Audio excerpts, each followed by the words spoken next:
Mostly साथियों आप सभी ने डिस्क्रिप्शन पढ़ लिया है। आज है 2 अक्टूबर। आज का दिन हमारे लिए इसलिए स्पेशल है क्योंकि आज हम ग्राम सभा की बात करेंगे और आज जयंती भी है महात्मा गांधी जी की और लाल बहादुर शास्त्री जी की। सम्मानित साथियों, 5वीं अनुसूचित क्षेत्र और 6वीं अनुसूचित क्षेत्र में होने वाली ग्राम सभा और उनके लिए लड़ने वाले साथियों के विषय में आप सभी जानते हैं। लद्दाख के विषय में आप सभी जान रहे हैं, जहां पर क्लाइमेट चेंज जैसे विषयों पर लड़ने वाले, पर्यावरण के लिए लड़ने वाले, यहाँ तक कि संपूर्ण लद्दाख जहां पर 97% आदिवासी निवास करता है, उस क्षेत्र को 6वीं अनुसूचित क्षेत्र घोषित करने के लिए सत्तासीन सरकार, जिन्होंने अपने चुनावी वादों में स्पष्ट रूप से कहा था कि जी हां, हम लद्दाख को 6वीं अनुसूची में शामिल करेंगे, उन्हीं वादों को जो सरकार ने की थी, उन्हीं वादों को पूरा करने के लिए या उन्हीं वादों पे अमल करने के लिए सोनम वांगचुक जी का 5 बार आंदोलन हुआ। और जिसके लिए उन आंदोलन वो कर रहे थे, उन आदिवासियों के लिए कर रहे थे, इसलिए उनके ऊपर भी एनएसए लगा दिया गया। हमारे 5वीं अनुसूची क्षेत्र में भी धर्मपुर भी इंजीनियर बिलेश खराड़ी भाई, जो 5वीं अनुसूची में निवास करने वाले, 5वीं अनुसूची क्षेत्र जहां पर जल जंगल जमीन और प्राकृतिक रिसोर्सेज जो खनिज संपदा है पर्याप्त मात्रा में थी, उन चीजों का संरक्षण के लिए जो साथी काम कर रहा था इंजीनियर बिलेश खराड़ी, उस पर भी एनएसए लगा के अंदर डाल दिया गया। 6वीं अनुसूची क्षेत्र जहां पर पर्याप्त मात्रा में वहां खनिज संपदा है, उनको बचाने के लिए, पर्यावरण के संतुलन को बनाए रखने के लिए एक बड़े वैज्ञानिक सोनम वांगचुक जी, जिनको भी उठा के आज एनएसए लगा दिया गया। साथियों, पर्यावरण के लिए काम करने वाले बहुत गिने चुने लोग हैं और ये क्षेत्र जिसकी वजह से पूरा क्लाइमेट बचा हुआ है, जिसकी वजह से पूरा पर्यावरण का संतुलन बना हुआ है। आप मेरे पीछे ये आसमान देख रहे हैं, ये इसलिए है क्योंकि यहाँ जंगल है, यहाँ पर पानी का उतना ही यूज होता है जितना करना चाहिए, यहाँ पर खनिज संपदाओं का अंधाधुन यूज नहीं होता, इसलिए ये खुला मौसम आप देख रहे हैं। अन्यथा जिस दिन पूरी खनिज संपदाएं खत्म हो जाएगी, जिस दिन पूरे जंगल खत्म हो जाएंगे, तो ये पूरा क्लाइमेट का महाभयंकर प्रकोप आप सभी और हमको झेलना पड़ेगा। आज ये विषय इसलिए बात करने का है क्योंकि हर एक उस साथी से आज मैं बात करना चाहता हूं जिनके क्षेत्र में बांध बन रहा है, जिनको विस्थापन कर रहे हैं। हर एक उस साथी से बात करना चाहता हूं जहां वनों के सौंदर्यकरण के नाम पर वहां के लोगों को भगाने की षड्यंत्र और भगाने के लिए चंद 2-2 लाख रुपए मुआवजा दे रहे हैं। मैं आज उन हर एक साथियों से बात करना चाहता हूं जिनकी जमीन के नीचे कोयला है, खनिज है, खदानें हैं और जिनको छीनने के लिए सरकार किसी भी हद तक जाने के लिए तैयार है। मैं आज उन हर एक साथियों से बात करना चाहता हूं जो अपनी इस जमीन को बचाने के लिए, जंगल को बचाने के लिए, इस 5वीं अनुसूची और 6वीं अनुसूची क्षेत्र को संरक्षित करने के लिए लड़ रहा है। साथियों, आइए हम अपनी ग्राम सभा की ताकत को समझते हैं, ऐसे प्रस्ताव को हम पास करते हैं जिन प्रस्ताव को अगर सरकार उल्लंघन करती है तो इनको लेकर हम विधिवत तौर पर कोर्ट और सड़क दोनों लड़ाई लड़ेंगे। आज सोनम वांगचुक अंदर है, आज और आप हम लोग अगर नहीं बोलेंगे, याद रखिएगा और भी साथी है जो लड़ने वाले, सब अंदर जाएंगे। हमारा साथी बिलेश खराड़ी अंदर है, जिसके लिए अगर हम आज आवाज नहीं उठाएंगे, जिस कौम के लिए वो अंदर गए हैं, जो उनको विश्वास था कि जब वो जेल में जाएंगे तो उनके लोग, जिनके लिए वो लड़ रहे थे, जिस प्रकृति को बचाने के लिए वो लड़ रहे थे, जिन लोगों की जमीन के लिए वो लड़ रहे थे, वो लोग उनके साथ देंगे। इस उम्मीद के साथ कोई भी क्रांतिकारी जेल जाता है। लेकिन आप मुझे बताइए कि आज उनके इन आंदोलनों का हमने क्या, उनके बलिदान का, उनके द्वारा अपने आप को जेल में बंद कर लिया गया, इस तानाशाही सरकार के द्वारा उनको बंद कर दिया गया, क्या उनके बलिदान को हम समझ पा रहे हैं? क्या हम उनके लिए खरे उतरे हैं? ये सरकार क्या झुकी है? क्योंकि आज एक राज्य में, लद्दाख में आंदोलन हो रहा था, लेकिन याद रखिएगा 6वीं अनुसूची क्षेत्र सिर्फ लद्दाख नहीं है, और भी 7 सिस्टर जो एरिया है वहां पर भी 6वीं अनुसूची के संपूर्ण प्रावधान लागू नहीं है। हमारा छिंदवाड़ा जिला का आधा से ज्यादा एरिया 5वीं अनुसूची क्षेत्र में आता है, वहां पर संपूर्ण प्रावधान लागू नहीं हुए। एक तरफ 6वीं अनुसूची के संपूर्ण प्रावधान लागू के लिए जो लोग लड़ रहे थे उनको गोली मार दिया गया, एक तरफ हम जब 5वीं अनुसूची की बात करते हैं तो हमें पंचायत एक्सटेंशन शेड्यूल एक्ट पैसा कानून दिया गया है। एक ऐसा पैसा कानून जिसका मूलभूत उद्देश्य ये होना चाहिए कि कैसे उस क्षेत्र की संस्कृति, जल जंगल जमीन और उनकी जीवन शैली को हम संरक्षित और सुव्यवस्थित कर सकें, इस उद्देश्य के साथ लागू होना चाहिए था। लेकिन क्या हुआ? जहां पर पैसा कानून लागू है वहां पर बाहरी कंपनियां आके उनसे जमीन ले रही है। जहां पैसा कानून लागू है वहां पर अंधाधुंध रेट में उनकी जमीनों को खरीदा जा रहा है।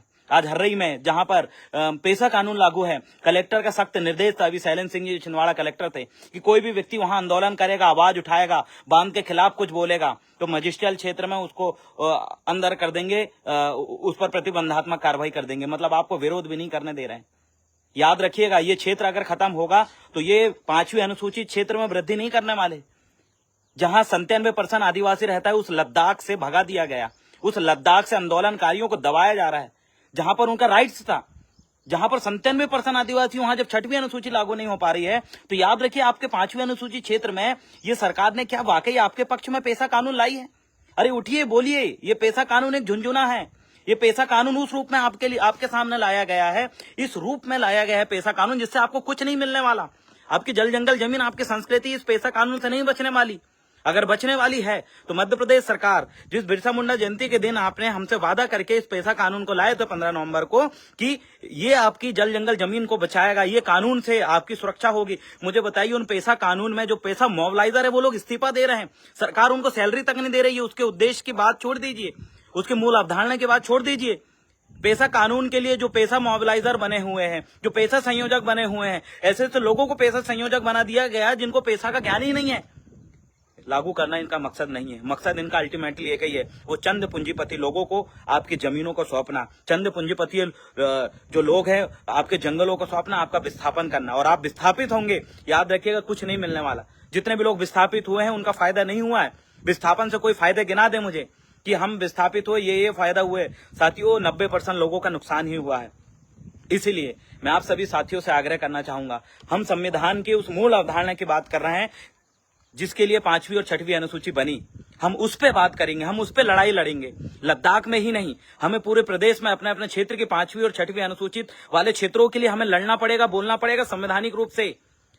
एक जगह चिंगारी उनकी गांधीवादी आंदोलन किए सोनम वांगचुक जी ने, लेकिन देखिए किस तरीके से उनके ऊपर षड्यंत्र पूर्वक आरोप लगाएगा। आज आप और हम देख रहे हैं कि जिस भाजपा सरकार ने लद्दाख के चुनाव के समय तीसरे नंबर में अपने घोषणा पत्र में स्पष्ट लिखा था कि हम चुनाव जीतेंगे तो लद्दाख को सेपरेट स्टेट 6वीं अनुसूची क्षेत्र घोषित करेंगे और संपूर्ण प्रावधान लागू करेंगे। आज वही सरकार जो बोल रही, जिन्होंने लद्दाख में 6वीं अनुसूची की बात की थी, आज वो खुलेआम उस अनुसूची की बात करने वाले लोगों को जेल में डाल रही है। मतलब ये लोग अपने वादे पे भी पक्के नहीं है, इनके वादे भी खोखले हैं।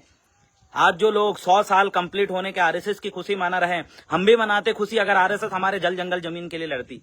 हम भी मनाते खुशी अगर आरएसएस उन बेरोजगार भाइयों के लिए लड़ती जो बड़े बड़े पेपर लीक मामले में आंदोलन की और सड़कों में रहे और पुलिस की लाठी खाए, उनके लिए करती। हम भी आरएसएस का 100 सफलतम वर्ग मनाते अगर आरएसएस के लोग देश आजादी के समय अपने जान निछावर करते, हजारों लोग सड़कों में निकलते और जितने सभी समुदाय के लोग खत्म हुए हैं, बाकी संगठनों के लोग खत्म हुए हैं, वैसे ही आरएसएस के लोग भी अपने आप को बलिदान देते। आज हम उनका 100 वर्ष मनाते। आरएसएस में हमारे आदिवासी भाई भी उस दिन जुड़ते जिस दिन ये आरएसएस 5वीं अनुसूचित क्षेत्र को विस्तार करती, उस क्षेत्र से विस्थापन नहीं करती।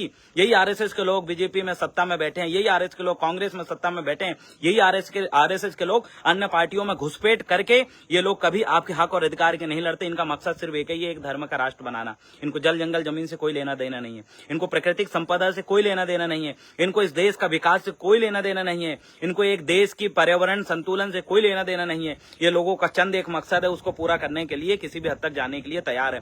लेकिन आज आपको और मुझे समझना पड़ेगा कि 5वीं अनुसूची 6वीं अनुसूची के लिए आज आपको और मुझे, हर एक साथियों को पूरे प्रदेश लेवल पर, लद्दाख के लोगों ने इकट्ठे होकर लड़े हैं मेरे साथ, क्या मध्य प्रदेश के सभी जो मूल निवासी भाई हैं, क्या वो 5वीं अनुसूची के लिए लड़ने के लिए तैयार हैं? अगर आप तैयार हैं तो आइए आप और हम मिलकर एक बैठक करते हैं। यही राजधानी मध्य प्रदेश की भोपाल में बैठते हैं सभी लोग और इस विषय में चिंतन मनन करते हैं कि हमारे क्षेत्र में 5वीं अनुसूची लागू करने के नाम पर जो लाया गया पेशा कानून, जो बिल्कुल भी जमीन में सही साबित नहीं हो पा रहा है, हमारे लोगों को उजाड़ने का सिवा कुछ नहीं किया है, उस कानून के खिलाफ, उस कानून में या फिर मूल रूप के पूरे प्रावधान उसमें लागू, इसके लिए हम कैसे लड़ें? आइए आप मेरे साथ दीजिए, हम लोग मिलकर आवाज उठाते हैं। ग्राम सभा का प्रस्ताव बनाइए, उन जिन प्रस्ताव बनाने के बाद उनका अगर जो भी सरकारें, जो भी विभाग अगर उल्लंघन करता है, जो भी पूंजीपति उल्लंघन करता है, आइए उसके खिलाफ में उन प्रस्तावों को हम सामने रोड में लगाते हैं, अपने गांव के बस्ती के सामने लगाते हैं और उल्लंघन करने वाले लोगों के खिलाफ बोलते हैं कि जो मोदी जी बोल रहे थे 15 नवंबर को कि आपका ये ग्राम सभा का प्रस्ताव आपके हाथ में, आपकी स्वशासन, आपकी सरकारें रहेगी, जो आप प्रस्ताव बनाओगे, जैसा आप हमको बोलोगे वैसा होगा, पेशा कानून लागू हो जाएगा। तो आप बताइए लोगों को। मैं बोलना चाहता हूं उन क्षेत्रों को, रेत निकाल रहे हैं आपके क्षेत्र, कोयला के नाम पे आपको भगा रहे हैं, जंगल वन विभाग के हाथ में है, वन विभाग जबरदस्ती जाके आपकी जमीन से आपके भगाने का काम कर रहे हैं, राजस्व विभाग में आपके मामले जो सुलझ जाना चाहिए नहीं सुलझ पा रहे हैं। इसलिए आप सभी से निवेदन है कि आज 2 अक्टूबर के दिन आप ये प्रण लीजिए आज ही के दिन प्रण इसलिए लेने के लिए बोल रहा हूँ, कभी तो हमें शुरुआत करना चाहिए, किसी भी तरीके से करना चाहिए। एक लद्दाख में 6वीं अनुसूची के लिए जब वो लड़ गए, ये सरकार झुकी नहीं। आज भी आपको और हमारा जो मणिपुर है, जो क्षेत्र हमारा ट्राइबल एरिया है, वो भी लड़ा, उसके लिए सरकार झुकी नहीं। छत्तीसगढ़ में हंसदेव जंगल के लिए हमारे लोग लड़े, सरकार झुकी नहीं। आज आप देखिए आपके जम्मू कश्मीर में ट्राइबल स्टेटस के लिए लोग लड़े, ये सरकार झुकी नहीं। ये झुकेगी कब? इससे आप समझ जाइए कि ये जो भाजपा सरकार है ना आपकी है ना मेरी है, ना पढ़ने लिखने वालों की है, ना किसानों की है, ना आदिवासी की है, ना दलित ओबीसी बहुजनों की है, ना मुस्लिमों की है। ये सरकार चंद अपने मकसद को पूरा करने के लिए काम कर रही है, या आपके और हमारे हित को ध्यान में रखते हुए काम नहीं कर रही। इसलिए आपको और मुझे संगठित होना पड़ेगा, उलगुलान करना पड़ेगा। इस सरकार के खिलाफ हमें चलो चुनाव में जवाब नहीं दे रहे हो, अभी तो सड़क में निकल के हम लोग ये जवाब दे सकते हैं ऐसे लोगों को। अगर अभी भी नहीं जागे, एक सोनम वांगचुक और धर्मपुर भी इंजय विलेश खराड़ी की कुर्बानी, जो जेल में उन्होंने अपने आप को निरुद्ध करके रखा है, वो भी चाहते तो दलाली कर लेते वीर सावरकर जैसे, लेकिन उन्होंने नहीं किया। अपने समस्त जीवन को, अपना पूरा समय को आपके लिए निछावर किया, आपके लिए उन्होंने लगाया, आंदोलन आपके लिए किया था, आपके लिए उन्होंने धरना प्रदर्शन किया, आपके लिए सोनम वांगचुक और इंजीनियर विलेश खराड़ी, हमारा मध्य प्रदेश रतलाम का साथी ने आपके और हमारे लोगों को जगाने के लिए अपने आप को इस बड़े संकट में डाला। अगर आप आज भी उनके संघर्ष को नहीं समझोगे, मैं अगर उनके संघर्ष को नहीं समझूंगा, तो धिक्कार है, हम गुलाम ही रहेंगे। फिर ऐसे में हम कभी भी इस बेड़ी को तोड़ नहीं पाएंगे। इसलिए आइए, इस गुलामी की बेड़ी को तोड़ने के लिए, एक शासक वर्ग बनने के लिए, जल जंगल जमीन अपने हाथ में लेने के लिए आपको और मुझे साथ देना पड़ेगा। हमारी वैचारिक बैठकें, हमारी वैचारिक चर्चा एक नई रणनीति बनाएगी, और इसके लिए आप सभी को कदम बढ़ाना पड़ेगा। अकेला मैं कुछ नहीं कर सकता, आप सभी का मुझे साथ चाहिए। और आइए जुड़िए, और इस तानाशाही सरकार जो किसी भी हद तक किन्हीं भी लोगों के लिए झुकने के लिए तैयार नहीं है, इसे हम सभी जनता ने ही चुन के बनाया है, और अब इस जनता को हम सभी उखाड़ भी सकते हैं। इस ताकत को आपको समझना पड़ेगा। इस देश में हमारे पास संविधान है, उस संविधान की ताकत को हम लोग समझेंगे, और ऐसे तानाशाही रवैये वाली सरकार, इस संघ आरएसएस की सरकार को हमें झुकाने के लिए प्रण लेना पड़ेगा, क्योंकि इस देश का भलाई हम चाहते हैं। हम असल राष्ट्रभक्त हैं, नकली राष्ट्रभक्तों से सावधान रहिए। असली राष्ट्रभक्ति लोगों की, जनता की आवाज उठाना है। असली राष्ट्रभक्ति बेरोजगार युवाओं को रोजगार देना है। असली राष्ट्रभक्ति किसानों को सही समय पे यूरिया देना है। असली राष्ट्रभक्ति यहाँ के जो विद्यार्थी हैं उनके पेपर जो लीक हो रहे हैं उसको रोकना है। असली राष्ट्रभक्ति जो है, आज भी लद्दाख के साथी जो अपना अधिकार मांग रहे हैं उनको उनका अधिकार देना है। असली राष्ट्रभक्ति मणिपुर जैसे क्षेत्र में शांति कायम करना है। असली राष्ट्रभक्ति इस देश के लिए मरने वाले वीर जवानों की शहादत को याद करना है। लेकिन ये नकली राष्ट्रभक्ति के शिकार हुए लोग आज जो जिस तरीके से गलत लोग सत्ता में, शासन में बैठे हुए हैं, ये आपको और हमें सबको गुलाम बना के अपनी उंगली पर नचाना चाहते हैं। और इस देश में इतना कर्ज थोप दिया है कि आने वाले समय में भारत सरकार के ऊपर, राज्य सरकार के ऊपर इतना कर्ज हो गया है, तो हमारे ऊपर उन कर्जों का आंकड़ा आप देखोगे तो इतना ज्यादा हो चुका है कि इसको सरकारें नहीं चुका पाएगी। एक दिन यहाँ विद्रोह उत्पन्न होगा, और ये लोग यही चाहते हैं। आरएसएस संघ के लोग यही चाहते हैं कि ये देश इतना कर्ज में दब जाए, इतना ज्यादा इसके ऊपर बोझ जाए। वर्ल्ड बैंक से कितना कर्ज ले चुका आंकड़ा देखिए, सबसे ज्यादा कर्ज लेने वाले देशों में से हैं। राज्य सरकार कितना सारा कर्ज ले चुकी है लोग। अब आप इस बात को अगर नहीं समझोगे तो नेपाल जैसी स्थिति हम नहीं करेंगे, ये लोग खुद पैदा कर रहे हैं। हम नहीं चाहते कि हमारे शांति प्रिय देश में, जहां हम अपनी जल जंगल जमीन के साथ मिलकर उनका उसमें जीवन यापन कर रहे हैं, ऐसे इस देश को बर्बाद करने की नाकाम कोशिश और साजिश करने वाले लोगों से सावधान रहना है। इस देश में अर्थव्यवस्था पूरी तरीके से गलत दिशा में जा रही है। आप देख सकते हैं अभी जीएसटी के नाम पर किस तरीके से बेवकूफ बनाया गया है। आज भी रेट उतना ही है। हमें जीएसटी उत्सव मनाने की बात करने वाले लोग एक बार दुकान जाइए, देखिए आपको कौन सा सामान कितने में मिल रहा है। आज बेवकूफ बनाने के सिवा कुछ नहीं हो रहा है, गुमराह करने के सिवा कुछ नहीं हो रहा है। आइए जागरूक बनते हैं, सोनम वांगचुक और धर्मपूर्वी इंजीनियर विलेश खराड़ी के साथ खड़े होते हैं और अपनी वैचारिक टीमों को तैयार करके उन सभी साथियों से अपील करते हैं कि इस नाकाम सरकार को हम सभी लोगों को जवाब देना होगा। चाहे वोट दे के हम जवाब दें, चाहे जागरूकता लाके हम जवाब दें, चाहे ऐसे लोगों के खिलाफ पर्दाफाश करके हम जवाब दें, हमें जवाब देना होगा। और मुझे विश्वास है आप सभी साथी इसमें हमारा साथ देंगे।